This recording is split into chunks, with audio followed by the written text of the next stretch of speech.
¿qué tal? Muy buenas noches, televidentes del canal Capital. Qué bueno que estén con nosotros una vez más en este Opina Bogotá, el espacio para la opinión, para el debate, para la información, para las denuncias en el canal Capital. Un saludo muy especial a todas las personas que nos acompañan, que nos ven a esta hora en Bogotá, en Cundinamarca, en el resto del país.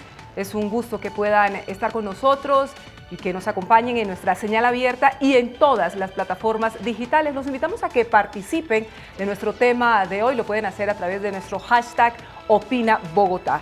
El crimen de Carlos Areiza, registrado en el municipio de Bello, en el departamento de Antioquia, durante el fin de semana, este es el testigo clave en un caso judicial que enfrenta hoy a los senadores Álvaro Uribe e Iván Cepeda, por una supuesta fabricación de testigos, los llamados falsos testigos en Colombia, o el cartel de los falsos testigos, pone sobre la mesa una situación de amenazas y de desprotección que afrontan estas personas. Eso es un tema, pero también hay que decir que Areiza era una pieza clave en todo este entramado de los falsos testigos que retrasa, que entorpece las investigaciones judiciales en un país donde desafortunadamente, y ustedes lo saben, reina la impunidad. ¿Realmente existe un cartel de los falsos testigos en Colombia? Esta es una de las preguntas que queremos hoy poner sobre la mesa y que queremos trasladarle a nuestros invitados, dos muy prestigiosos abogados penalistas que nos acompañan esta noche en Opina Bogotá.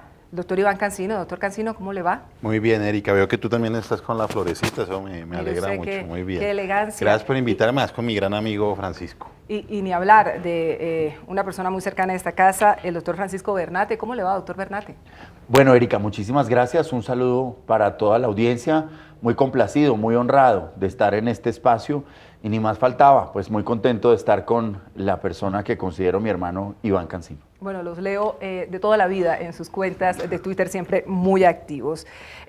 En este caso, señores abogados, lo primero que quisiera plantearles es este caso, para que empecemos a hablar, para que empecemos a tirar de lo que es este cartel de los falsos testigos en Colombia. Para quienes no lo sepan, nuestros televidentes, Carlos Enrique Areiza, quien inicialmente declaró contra el exgobernador de Antioquia, Luis Alfredo Ramos, contra los hermanos Álvaro y Santiago Uribe Vélez por sus presuntos vínculos con organizaciones paramilitares. Luego aseguró que el senador Iván Cepeda le habría pagado dinero para que precisamente denunciara a estos anteriores personajes, especialmente a los Uribe Vélez. Más tarde se retractó al indicar que le hicieron firmar unas hojas en blanco, que fue presionado para acusar falsamente al senador Iván Cepeda. Él había denunciado amenazas en su contra, había solicitado, doctor Cancino y doctor Bernate, protección porque sabía que lo iban a matar. Incluso hay una famosa frase que él mismo dijo: o se calla HP o lo picamos. Y así fue, lo mataron. Es un pésimo mensaje a la hora de impartir justicia en Colombia, doctor Cancino. Sí, mire, lo primero es que desafortunadamente, más o menos desde el año 2005 en adelante, la justicia empezó a condenar personas sobre la base exclusiva de pruebas testimoniales.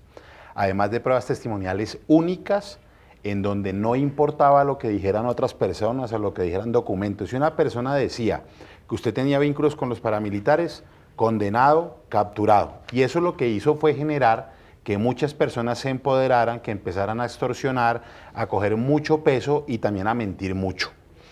Este señor es uno de esos, porque obviamente que esos bandazos significa que en algún momento dijo mentiras y hay que averiguar frente a quién mintió.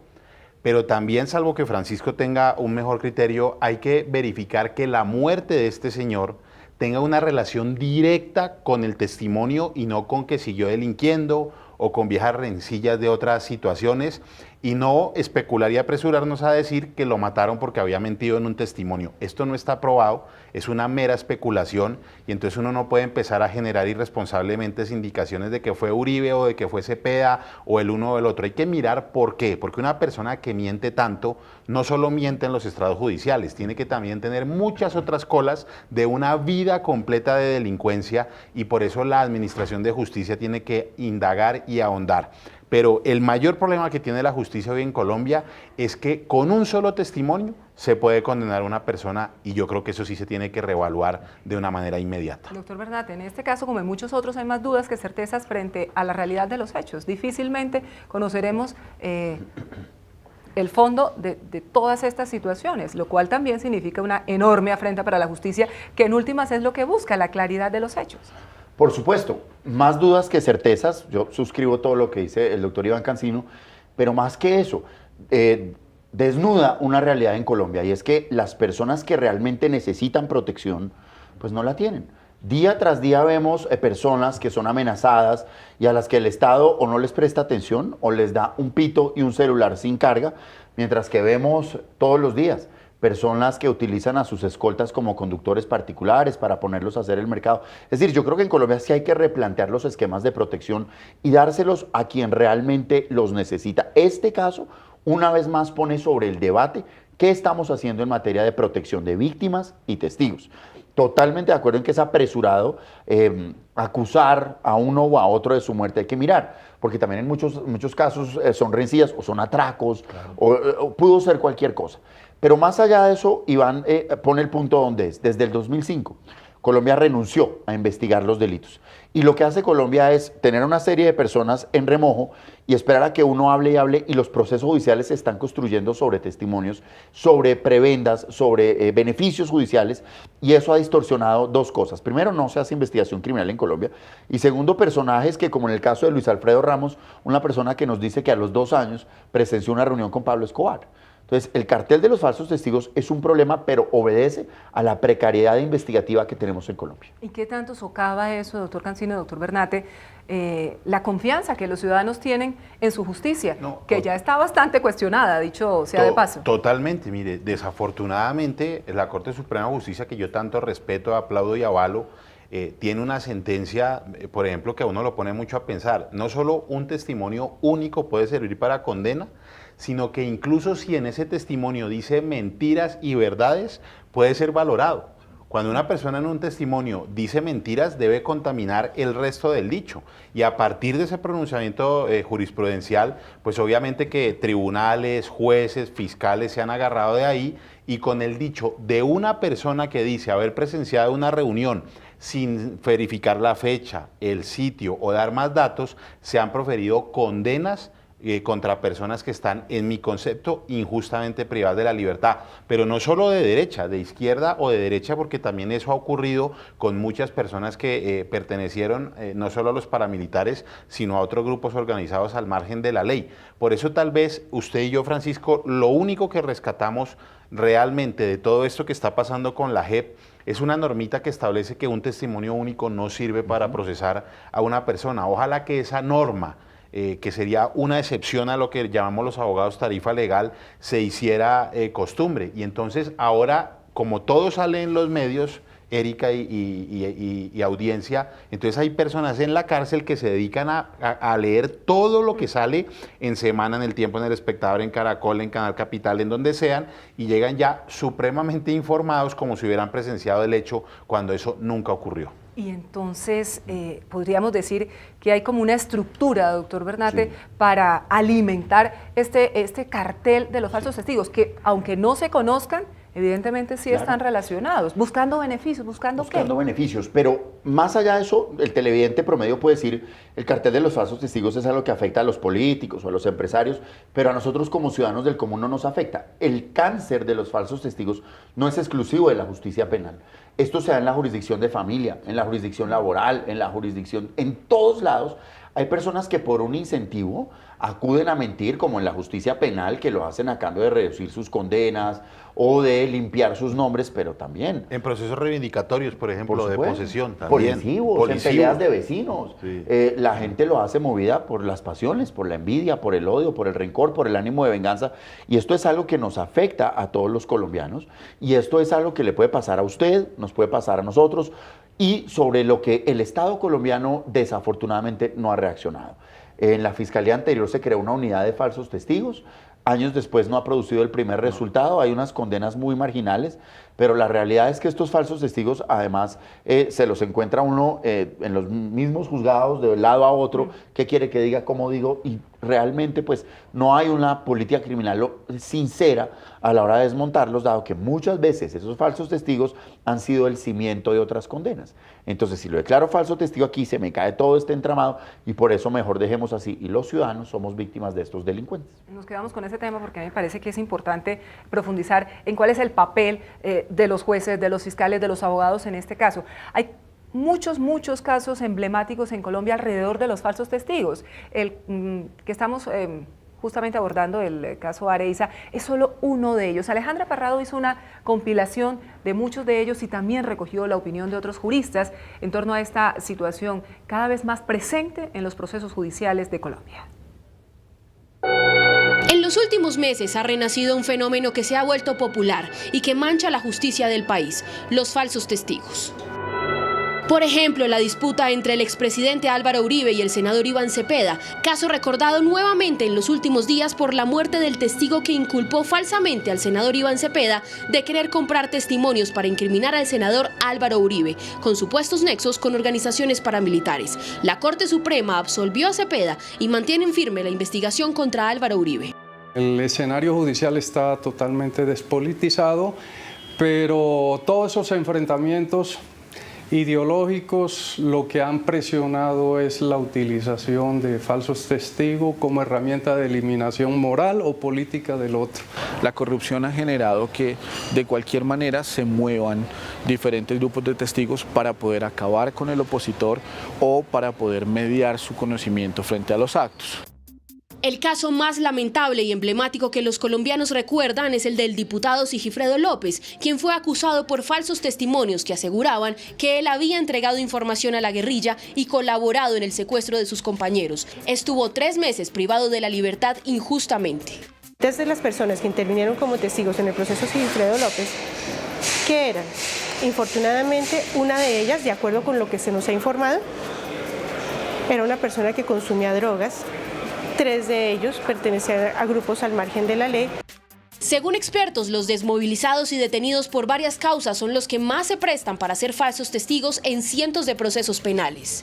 Las personas que acuden al falso testimonio usualmente ya han tenido alguna vinculación con algún proceso penal. Lo hacen, en primer término, en busca de beneficios de carácter económico como rebajas de penas o traslados a sitios de reclusión mucho más cómodos. En otras ocasiones, bajo la expectativa de una remuneración de carácter económico. Entre las víctimas de estos casos también figuran civiles, como sucedió en el caso Colmenares, en donde participaron 3 falsos testigos que terminaron dando versiones diferentes y mencionando pruebas documentales que nunca vieron la luz. Estos 3 testigos fueron condenados. Nos dejó más preguntas que respuesta y un sabor amargo y mucho cuestionamiento a la administración de justicia, porque si bien se detectaron los falsos testigos, su ingreso al proceso hubiese podido evitarse. Y es que no son casos aislados, pues se calcula que el 20% de las personas privadas de la libertad son víctimas de falsos testigos. Se trataría de una gran red que causa la tenencia de cientos de inocentes tras las rejas. Algunas personas abusan de diferentes personas de, digamos, baja educación y escasos recursos para ofrecer unas sumas de dinero que puedan llevar a las personas a decir mentiras frente a un juez. Este cáncer de la justicia aún sigue vivo, mientras cientos de oportunistas continúan dando falsas declaraciones, acusaciones o extorsionando para no enviar a la cárcel a inocentes. Analicemos estas cifras de la Fundación Defensa de Inocentes. Las más actualizadas indican, abogados, que en solo un año en el país por lo menos 3.000 casos de testimonios falsos fueron analizados por la justicia. La Fiscalía había identificado en solo un año unos 120 casos, 150 falsos testigos investigados por falso testimonio, fraude procesal e incluso concierto para delinquir. Y si el tema está diagnosticado y si lo tienen claro, uno se pregunta, doctor Cancino, ¿por qué las investigaciones no avanzan? ¿Por qué no se producen resultados concretos? A ver si se desmantelan estos entramados, estos carteles de los falsos testigos en Colombia. Sí, lo primero ya lo decía Francisco y vamos a ponerlo muy concreto. Muchas veces a una persona se le da tanto poder y se edifican decisiones sobre esa persona que cuando se empiezan a dar cuenta que miente, Da miedo decir que es un mentiroso porque se pueden caer los procesos que ya han sido fallados. Esa es una de las causas, además no reconocida porque es difícil reconocerla, pero usted y yo la hemos vivido y la hemos sufrido. Eso es una falencia de la justicia. Por supuesto, una falencia de la justicia. Lo segundo, que desafortunadamente el sistema colapsó. Entonces las denuncias vienen, pero la Fiscalía no tiene las herramientas para judicializar de una manera rápida y oportuna a esas personas que mienten. Y ese proyecto de defensa de inocentes, 3.000 casos en materia penal. Pero yo quiero también recalcar cosas que a la ciudadanía también le interesan y le importan mucho. Por ejemplo, cuando en las veredas o en las zonas rurales se va corriendo la cerquita o el lindero y aparecen 4 testigos de la nada diciendo, sí, es que eso era así. O un señor que se hace posesión para robarse la tierra y contrata un poco de personas para decir si él me la arrendó o no me la arrendó, que ahí es donde hay unos problemas realmente de fondos porque afectan absolutamente a toda la ciudadanía del común. Por eso usted, señor televidente, que puede pensar que eso no lo va a afectar en algún momento, sí lo afecta y hay que generar una reacción ciudadana, Francisco y Erika, frente a esa situación y obviamente respaldar a la justicia, pero el caos del sistema acusatorio es tal que ni este caso ni otros han podido tener un avance porque no hay cómo. Pero doctor Bernate, ¿no hay posibilidad por parte del ente investigador de detectar cuando existen unos falsos testigos, como nos dice el doctor Cancino, cuando a la gente se le paga por mentir? Yo creo que sí existen las herramientas y la herramienta afortunadamente nos la dio la naturaleza y es la razón. Son casos tan inverosímiles donde las personas registran en su mente momentos ocasionales con suma cantidad de detalles, con suma precisión, que son indicativos de que está mintiendo. Pero creo que una verdadera puesta en marcha de una acción contra este cáncer supone redimensionar la investigación en Colombia, porque Colombia es un país que se ha dedicado a la ley del menor esfuerzo en materia investigativa, a traer los testigos, ofrecerles beneficios y sobre eso montar los casos. Y no hacemos pruebas científicas, no vamos a mirar. ¿Por qué me voy a poner a leer 60.000 papeles si un testigo viene y me hace un resumen de lo que no leyó? Lo mismo que pasa en el colegio o en la universidad, igual pasa con la justicia. Yo creo que una verdadera acción supondría reedificar el modelo de investigación criminal y eso no va a suceder. Y descongestionar la justicia, entre otras cosas. Eso es muy importante, pero no veo cómo. Eso no va a suceder. Desafortunadamente unos y otros seguiremos siendo víctimas de este tipo de prácticas. Desafortunadamente los casos se van a seguir impulsando uno tras otro, porque lo que decía Iván es muy importante. Estos casos no tienen una sanción ni siquiera dentro del proceso. Es decir, muchas veces los jueces dicen, pues no le creo porque no me cuadra, pero más allá de eso no pasa nada. O si tenemos un señor que dice que cambió su versión 3 veces, pues lo que yo no entiendo es cómo estaba libre. Lo que yo no entiendo es cómo nadie reaccionó. Yo lo que no entiendo es cómo estaban esperando que fuera a hablar en otro proceso. Eso tiene que tener una sanción jurídica y una sanción social. Pero aquí lo que decía Iván es cierto. Pues puede que sea mentiroso en 60 procesos, pero mira que en este sí le creo. Entonces también creo que la reacción de la justicia en esto no es lo suficientemente drástica frente a lo grave que son este tipo de comportamientos. ¿Cuánto se le puede pagar a un falso testigo si es que está establecido dentro del ejercicio que ustedes pueden detectar en el día a día, de esos que ustedes encuentran, como nos decían hace un momento, en los juzgados, en Palo Quemado, en otros juzgados del país? Erika, el problema es que a veces ni siquiera lo hacen por dinero, hay otros motivos. La pareja que quiere ayudar a la persona con la que convive, sea hombre o mujer, que lo hace por amor o por un amor real o por alguna circunstancia de pasión, la que lo hace por envidia o por egoísmo con la otra persona. Es decir, ni siquiera es solo un fenómeno monetario. Y las cifras pues dependerán, me imagino yo, porque aquí nosotros hemos visto que el uno dice me dieron 100 millones, el otro día me dio 5 millones, pero el problema no es solo económico. Hay falsos testigos por cualquier motivación que la persona quiera ver o hacer creer. Pero sí, alguien tiene que decirles algo, doctor Bernate, porque pues uno no se va a poner ahí a decir una cantidad de cosas. Debe haber algún abogado, alguna persona que los entrene o que les...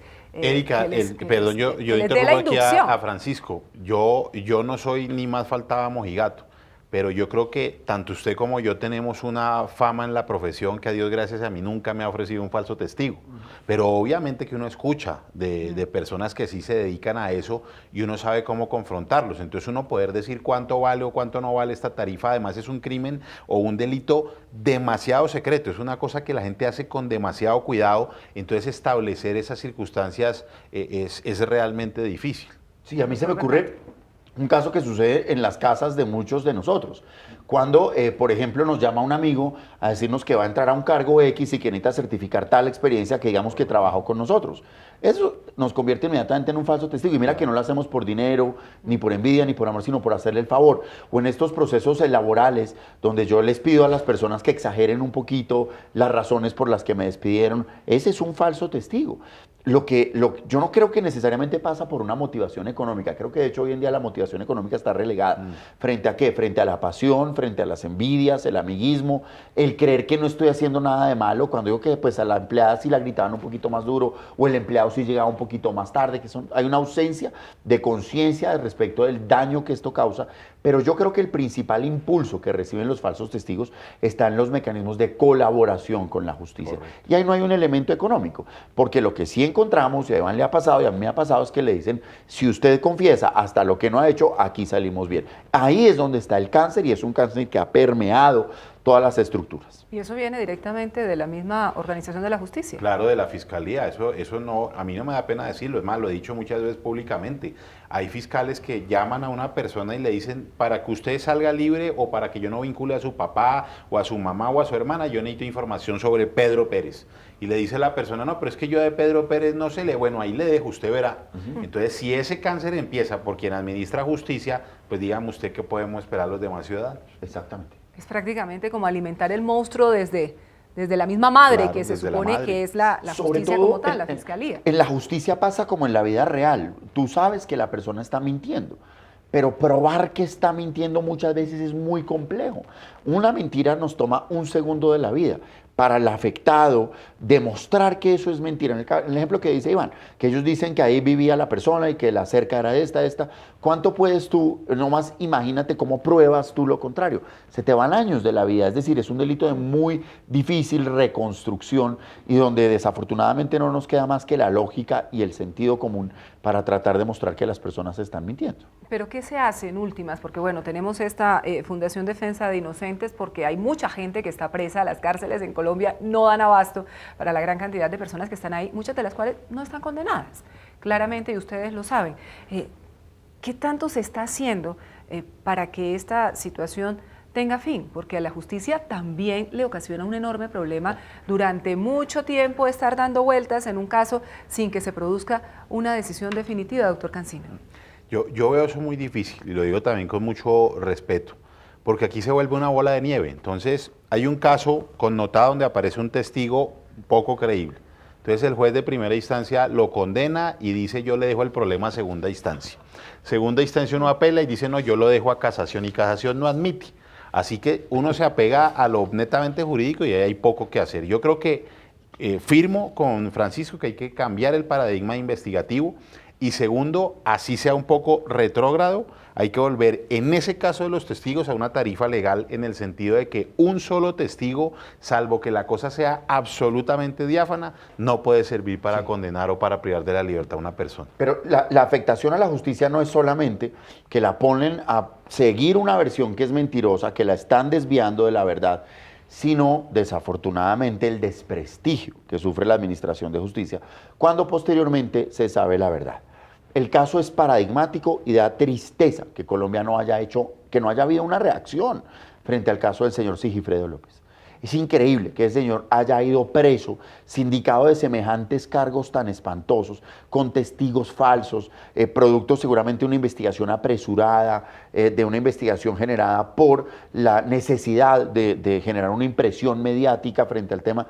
Le pidieron disculpas, entiendo que haya habido una demanda y se acercan, pero el desprestigio que sufre la justicia es increíble. Entonces uno no entiende tampoco cómo el funcionario judicial no es un poco más riguroso a la hora de dejarse llevar por un testigo y no pondera todo, porque insisto, el desprestigio que esto le causa a la justicia es inmenso. Pero además del desprestigio de la justicia, claramente eso termina en demandas contra la nación. Ah, sí. ¿Y ahí quién tiene que pagar? ¿Y quién tiene que asumir? Pero mira, eso en Colombia, Erika, No eso pasa a nadie nada. le importa. Es decir, la forma en que se administra justicia es mandémoslo preso, que si sale inocente, pues él tendrá que demandar y le saldrá mucho dinero, pero eso lo van a pagar dentro de 20 años. Yo ya estaré pensionado, yo hice lo que podía. Colombia no tiene un sistema de responsabilidad fiscal en materia de prevención de este tipo de demandas. Si eso fuese así, la mitad de los colombianos que están presos no estarían presos, porque en todos los casos que lleva Iván Cancino, todos los que se ven, la persona dura presa 1 año y al año la tienen que soltar por vencimiento de términos o posteriormente la declaran inocente.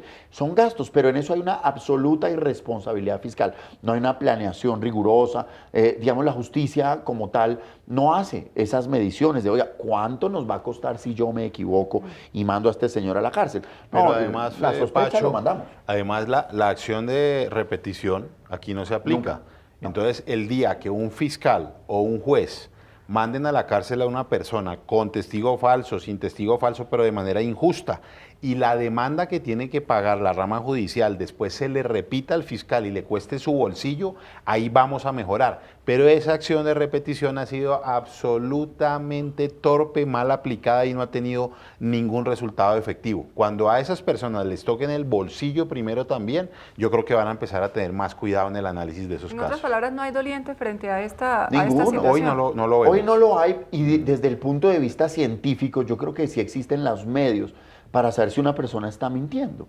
No me refiero exclusivamente al polígrafo, hay otras técnicas que permiten detectar la Nosotros usamos mentira. polígrafo, ya que lo menciona. No es doctor válido Cancino. como prueba, la Corte no En lo ha Colombia admitido, no es en válido. Colombia no es válido. En ningún caso. En ningún No, caso. señora. Digamos, lo utilizan empresas de seguridad para Sí. ingresar a las empresas. Judicialmente o jurídicamente no. Para empresas o al interior de la fiscalía, humillando a los funcionarios, muchas veces sí los hacen sentar a ver si están filtrando información o no filtrando información, y aunque no lo reconozcan, han sacado funcionarios porque no pasaron el polígrafo, pero no le dan validez cuando un abogado defensor lo quiere presentar. Fíjese lo irónico, yo quiero decir, mire, mi cliente no miente, someter al polígrafo, dicen, eso no es prueba.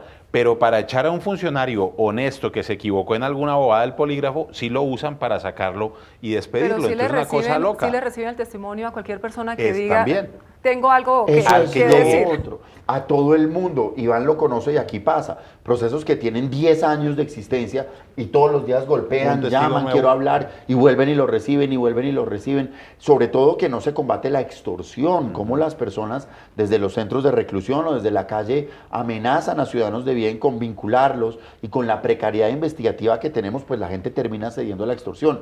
Pero yo creo que si aplicásemos métodos científicos y si en las facultades de Derecho usted tuviera un profesor, un psicólogo que enseña al abogado a detectar la mentira, pues se avanzaría mucho. Pero todo lo que tiene que ver con la prueba testimonial en Colombia se enfoca a lo jurídico, es decir, que firme, que jure, que no sé qué, pero no sabemos ni valorar ni detectar. Te voy a decir una cosa, es un problema tan viejo en Colombia que de él ya hablaba Gaitán. Sí, ya Gaitán hablaba ya Gaitán. hablaba de los falsos testigos y ya hablaba de cómo ese cáncer existía. Te estoy hablando de la justicia colombiana de hace 70 años. Y hoy, pues seguimos en las mismas y aquí no ha pasado nada, ni ha habido acciones efectivas. En última, nada ha cambiado. Lo que sí puede actuar uno cuando obra sin decir nombres, cuando a mí me ha pasado que un cliente llega y me dice, oiga, me están pidiendo dinero, tengo 6 o 7 casos documentados donde las personas han terminado capturadas y presas en flagrancia. Así que también el mensaje para las personas que no se dejen caer en ese cuentico de dar una plata para lograr una prueba mentirosa. Eso hay que denunciarlo a la justicia y desenmascarar a las personas que quieren jugar con eso. Cualquier persona puede ser testigo en el país, porque veía el testimonio Cualquiera. de una abogada de la Universidad Manuel Beltrán, precisamente en el caso del señor Sigifredo López, diciendo que uno de los testigos era una persona drogodependiente. Cualquier persona se le escucha, o sea, la justicia está obligada a escucharla y a procesar su testimonio. Cualquier persona, sí. Cualquier persona puede pedir ser testigo. Está en el juez o en el fiscal decir, pues, ¿por qué quiere venir? Y más o menos acláreme qué es lo que usted tiene y ahora sí pasa a ser testigo. Pero lo que ocurre en la práctica, Erika, es que no. Aquí el que tenga algo que decir, bienvenido, y si tiene que delatar a este, más bienvenido aún, y le damos regalos y principios y lo que usted quiera, sale de su problema. Entonces ahí, la persona que se ve investigada, que se ve contra las cuerdas, principio básico de supervivencia, con tal de salvar su pellejo, dice, bueno, ¿contra quién puedo hablar? ¿Qué tienen ustedes? Tenemos esto, venga y hablemos. Y la valoración o la rigurosidad, pues desafortunadamente sí es muy escasa. Si tú revisas los grandes casos, coge un ejemplo nomás de corrupción, ¿en qué dictamen se basaron? ¿Quién fue el auditor forense que hizo eso? ¿Quién fue el perito? Todos tienen un testigo estrella. ¿Ves? No se investiga. Un testigo clave que además, en muchos casos, Iván lo conoce, haciéndole la afronta al país, va a los mismos restaurantes, se ríe con la misma gente, a mí no me pasó nada, con la plata en el banco, y quédense callados que tengo para usted y para usted. Entonces, doctor Cancino. Sí, eso en clase yo lo explico con la canción de Diomedes, ¿no? Cuando uno le preguntan cuál es la prueba reina, que aquí se toma un testigo, les digo, pues prueba reina no hay porque fíjense en la canción de Diomedes. Obviamente que es una canción muy bonita, pero le está diciendo a la mujer que hay más bonitas, más ricas y más inteligentes. O sea, no le está diciendo que es la mejor para todo el mundo, sino para él. Aquí prueba reina no existe y la prueba testimonial tampoco puede ser la única base, pero la flojera o el afán o la desidia o lo que quiera usted de la justicia hace que cojan un testigo y arranque. Y la irresponsabilidad del testigo, porque el testigo serio tiene que decir me consta o no me consta, pero usted ve a unos bárbaros en el testimonio de decir, no, pues yo me imagino que fue así porque tal cosa. No, un testimonio es una cosa muy responsable, se va con el futuro de una persona y los funcionarios judiciales también permiten mucho la especulación en la declaración. Bueno, en esta anarquía que ustedes nos dibujan, ya no solo estamos hablando de los casos de falsos testigos, también tenemos los falsos fiscales. En el caso de Pedro Aguilar, como quien dice, que entre el diablo y escoja, un señor que creo que era comerciante de San Victorino, le dieron un vestido, 2 millones de pesos, un vestido entero y le dijeron que era lo que tenía que hacer. La desigualdad, Erika, mira, yo en un Twitter se lo comentaba a Francisco. A mí me regañaban. Yo llegaba a las audiencias en otras partes del país y el juez me decía, doctor, su tarjeta, su cédula y su poder. Y yo, claro, con mucho gusto. Pero yo tampoco conocía al fiscal.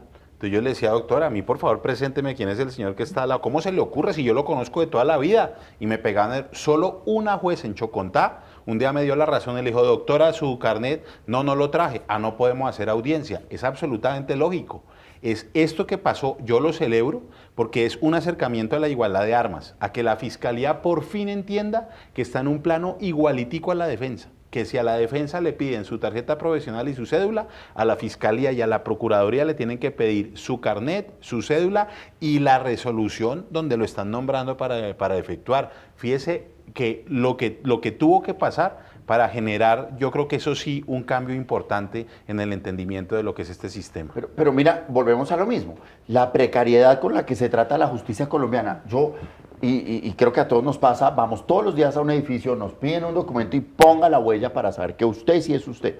Ese control biométrico existe en los edificios, en las notarías, en muchos de los despachos públicos. ¿Por qué en los juzgados no?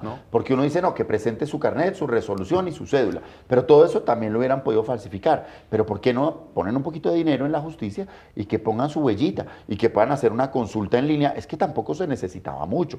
Una llamada, ese señor sí trabaja acá, o que ponga la huella y yo pueda ver que usted sí es usted, usted sí es usted.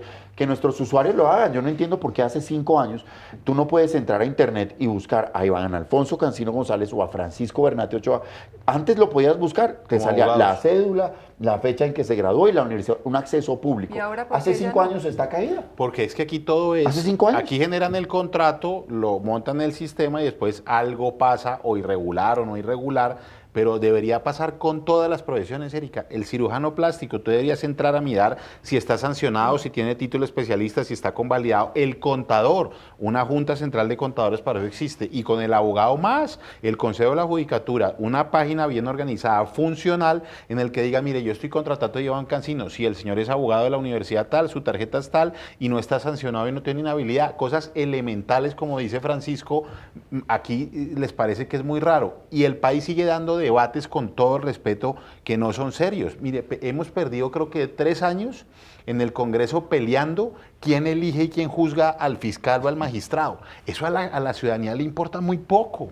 A la ciudadanía le importan son estas cosas de base, que pueda tener una confianza en el juez que conoce la mayoría de casos que le interesan a la ciudadanía, reivindicatorios, posesorios, hipotecarios, laborales, injurias, violencia intrafamiliar, y es lo que menos está con sistema económico. Hay fiscales, Erika y televidentes, que tienen 450 carpetas en su despacho y no tienen un investigador. Y la falta de tecnología en cosas básicas, ¿sabes qué hace? Que él tenga que perder la mitad del día con sus carpetas debajo del brazo, haciendo una fila en el centro de servicios para pedir audiencias, cuando eso debería ser 30 segundos por proceso en un computador. Exactamente. Pero además el ciudadano dice, bueno, a mí eso tampoco me afecta, pero si haces una encuesta, ¿cuántos ciudadanos no han sido víctimas de un falso abogado? No. Sí. Cuando Muy eso, bien. tú le pagaste y no sé qué, el señor resulta que no era abogado, nunca metió los papeles, se perdió el cheque. Cuando eso podrías tú desde tu celular hacer una consulta en una página web que hasta hace 5 años existía. Te salía mi cédula, mi número de tarjeta y si yo había sido sancionado. No es más, pero eso dejó de existir. Entonces yo creo que realmente aquí se trata otra vez de un proceso de verdaderamente aportar recursos a la justicia, un control biométrico, unas páginas web. Yo no estoy pidiendo nada estrafalario, yo ni siquiera estoy pidiendo baños en los juzgados, que ni siquiera no hay. no estoy pidiendo un control biométrico. Si usted quiere, contrátelo, o yo incluso creo que a través de una alianza alguien estaré dispuesto a donarlo, pues. Pero realmente no hay ningún interés en absolutamente nada. Pero aquí estamos hablando de falsos testigos, de falsos abogados, de falsos fiscales. Y uno se pregunta, ¿la justicia para los ciudadanos de a pie? Y se ratifica ese famoso dicho que ustedes, que vienen de familias de abogados, doctor Cancino, además con su padre, la justicia se hizo para los de Ruana, nada más en Colombia. Desafortunadamente, en todo lo que uno veía el sistema acusatorio con muchísima alegría, porque iba a potencializar al abogado, se iban a especificar, las cosas iban a salir más rápido, pero resulta que ocurrió todo lo contrario. Este sistema está colapsado, yo lo defendía hasta hace muy poco tiempo, incluso tuvimos un debate con Francisco, pero yo creo que llegó la hora de darle un revolcón. ¿Qué hay que hacer? ¿Qué hay que hacer ya que estamos en el entrando sistema en el tramo final de penal, nuestro aunque espacio? sean cosas técnicas, hay que mirar cómo se reducen más los términos. Una audiencia que sobra, por ejemplo, es la audiencia de imputación. En esa audiencia estamos perdiendo entre 14 y 16 meses. ¿Por qué? Porque si a usted no le van a pedir medida o no lo van a capturar, la imputación no tiene que ser citada, sino un correo electrónico donde le dicen a la persona, lo estoy investigando por tanto. Listo, salió, no se perdió un tiempo. Pero ahora citan a imputación y si no van las partes, se aplaza. Si se enferma el fiscal, se aplaza. Y son 14, 18 meses que se pierden. Y si a usted le van a pedir medida de aseguramiento o lo capturan, pues los hechos de la imputación se pueden meter en la audiencia de medida de aseguramiento. Son 14 o 12 meses, Francisco no me deja mentir, que se ahorra uno en una bobada. Lo segundo, las imputaciones no infladas, sino a los hechos que son. Nosotros tenemos un gran problema en Estados Unidos. Cuando a usted lo acusan de algo, el juez tiene un control material. Es decir, usted cometió 5 delitos y el juez le dice, no, a mí me parece que solo esos 3. Entonces el ciudadano dice, no, si no son los 5, sino 3, yo me allano y vamos rapidito. Una cosa de un mes para una condena. Aquí, como el juez de garantías no tiene ese control material, la fiscalía mete 14 delitos para inflar la medida de aseguramiento y obviamente el ciudadano dice, no, yo 14 no cometí, se va a juicio y se demora 4 o 5. Pero eso en lo penal. Pero dígame usted, por ejemplo, la protección que tienen los bancos en los juzgados civiles frente a muchos procesos. Hoy, por ejemplo, se tiene que hacer una subrogación y no una cesión de crédito, que implica otra vez tasar los intereses, otra vez estudios en perjuicio de la persona que quiere salir de una deuda o disponer. Esos son algunos ejemplos nomás que por el tiempo pues yo no puedo ahondar, pero hay muchas cosas pequeñas por hacer que no se hacen. Doctor Bernat, ¿quién tiene que hacer todas estas cosas? ¿Quién las tiene que hacer? Iván dice que es muy cierto, es que imagínate que las investigaciones en Colombia son reservadas. O sea, el fenómeno de los falsos testigos, que son estos 3.000, son esos que terminaron en juzgado. Claro. Pero en este momento, alguien puede estar en algún juzgado de familia, comisaría de familia, inspección de trabajo, oficina de tránsito, hablando contra uno de nosotros 3 y no sabemos. Una mentira. Claro. Porque todo esto es reservado, qué perverso. Tendría que haber un control desde el principio, una formación técnica para los abogados y una inversión en tecnología. ¿Quién es el responsable? El gobierno nacional y el Consejo de la Judicatura, que pongan una plata, la Fiscalía General de la Nación, que se ponga mucho más rigurosa en sus investigaciones, que presente resultados en materia de falsos testigos, en materia de protección a víctimas y testigos, a ver si avanzamos algo. Es decir, llevamos muchos años esperando algo, pues que pase algo. En el año 91, cuando cambiaron la Constitución, dijeron, bueno, traigamos al mejor y que diseñe qué sistema nos funciona aquí para la investigación criminal. ¿Tu papá? Y lo hizo y funcionó. Y aquí dijeron, no, ahora hay que reinventarlo. Y lo reinventaron. Y ahí tenemos el colapso. 18 años funcionando bien. Y ahora tenemos esto todo para atrás. Para atrás como el cangrejo, aunque dicen que el cangrejo camina de lado, pero el panorama que ustedes nos han pintado, nosotros planteamos falsos testigos, pero aquí hay de más, hay que tirar y parece que no es una tarea fácil. Señores abogados, muchas gracias por habernos ilustrado acerca de este tema porque nos sentimos verdaderamente indefensos los ciudadanos frente a estas realidades que nos plantea la justicia de una manera tan desafiante. Doctor Iván Cancino, me encanta verlo. Gracias, Erika, lo mismo. Por supuesto, al doctor Francisco Bernate. Muchas gracias, muy honrado de estar acá. Jessy Lancheros no pudo estar con nosotros, esperamos que lo haga muy pronto. A todos ustedes, muchas gracias por habernos acompañado en este Opina Bogotá, el espacio del debate, de la opinión en el Canal Capital. Nos vemos en una próxima oportunidad. Muchas gracias.